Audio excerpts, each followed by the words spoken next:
गुरुजी ऐसा देखा गया है कि महापुरुष लोग अपने स्वीय चरित्र में, आत्मचरित्र में भी अपनी दोषों को लिखते हैं। वैसे ही भी हम लिखते जाएँ या कुछ नोट्स मेंटेन करें, तो इससे फ़ायदा होगा। अवश्य फ़ायदा होगा जब आप लिखोगे तो आपको आप स्वयं के अंदर क्या हो वो आपको स्पष्ट होता रहेगा। आप ना भी लिखो तो रात में जब सोने जाते हो तो अपने अंदर निरीक्षण करो कि आपने कौन-सा गलत कार्य किया और फिर ये धारणा करो मैं कल वो नहीं करूँगा। तो भी धीरे-धीरे आपका इम्प्रूवमेंट होगा। लेकिन अगर आप डायरी इसके लिए बनाते हो कि कोई दूसरे को दिखाने के लिए कि मैंने इतने अवगुण लिखे, उसका कोई मतलब नहीं। वो स्वयं जानते हो कि आप कौन हो।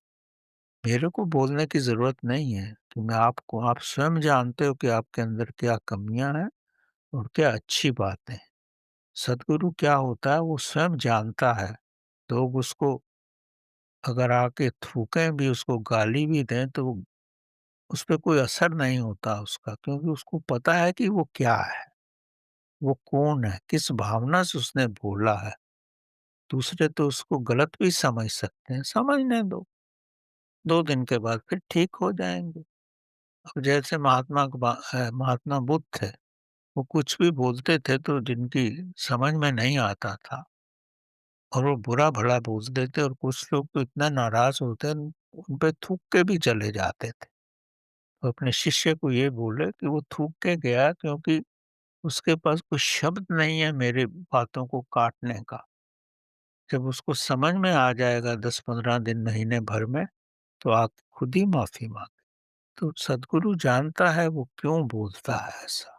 इसलिए अगर आप भी अपने अवगुणों को जानते हैं, तो उसको इम्प्रूव करने की कोशिश करो, उसके ऊपर आओ और यही आपकी महान अवस्था हो जाएगी, अगर आप अपने गुण दोषों को भली-भाँति जानने लगें तो। अगर आपको आपका कोई दोष भी बताता है तो पहले आप उसके दुश्मन बन जाते हो, कि मेरे अंदर कैसे कमी निकाल ली इसने, खुद कितना खराब है। तो इस संसार में लोग दूसरे के अंदर कमियाँ निकालते हैं और अपने को परफेक्ट समझते हैं, तो यही तो सारी मुश्किल है।